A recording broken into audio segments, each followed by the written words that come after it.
Do you ever listen to some music? We hope you do, because if you don't, that's kinda surprising. Not to judge anyone, every music taste, even if it is silence, it's valid. Yes, no. Actually, sorry. We would judge if you only listen to the sounds of your surroundings and hate music. That's just how it is. So, if you listen to some tunes, as we hope you do, we would suppose you have heard of the band called Tame Impala, a psychedelic music project of Kevin Parker, who is a multi-instrumentalist. However, Tame Impala is a full band with multiple members while on tours. Anyways, we're not here to talk about the music. Music is art. Art is sometimes music, yeah. Yet, we are here to discuss something entirely different. Tame Impala is a grand experiment and experience. Indeed.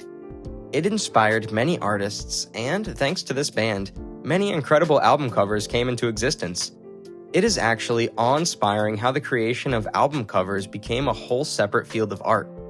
It was and is a trend to go to charity and/or music shops and look through the vast collection of discs just to find some incredible creators. The ones that create music and the ones that make homes for the discs. So it is more eye-catching. Creating covers for albums, collections, singles, and bands' essentials is quite complicated, as is everything connected to art you put your thoughts into. Everything you produce with your heart and mind is complex and hard to express, especially if it is for someone else and you have to attract other people with your work as well. Making a cover sounds easy. Just capture some of the musician's ideas, put them onto the paper in an aesthetic font, throw them all on a bright and pleasant to the eye background, and it's ready. No. Just no. That would work for some orders you might get as an artist, and it would attract some uninterested people that are only planning to look at the cover once, before they give it to someone else as a gift, or throw it on some high-positioned shelf. People that are actually into art and music would call this mockery of a good cover heartless or lazy, because the pretty picture that you present to a viewer is not always what they wish to see. Most of the time, people look for covers that match the music's vibe, match with the vibe of the band, tell you a personal story. It doesn't have to be bright or high up to the trends. Some people like the ugly covers more than the pretty fake ones, and there is a valid reason for such a preference. These drawings that some would call ugly and weird are way more connected with the music inside the box, while the trendy ones are more connected to getting money out of your wallet. Let's take a look at some of the covers sorted by the genre of music they're made for. Can you guess which ones are what?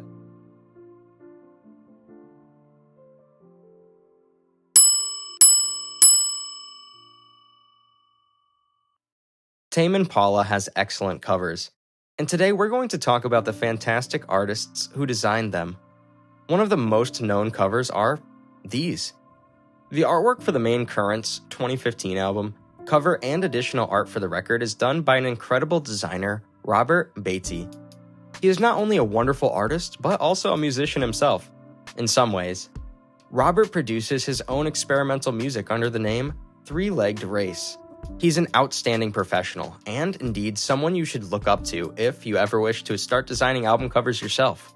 Robert's work is mostly a mystery though, since, as it was said in an article, how Robert Beatty's cover art changes the way we hear Currents by Austin McCabe Junkie.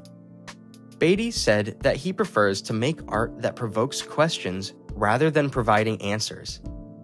So, of course, we won't be able to explain the initial idea behind the cover of Currents, yet we can tell you some existing interpretations. Remember we've mentioned that the cover should transmit the vibe of the disc? Robert Beatty knows that, and also adds in a bit of spice.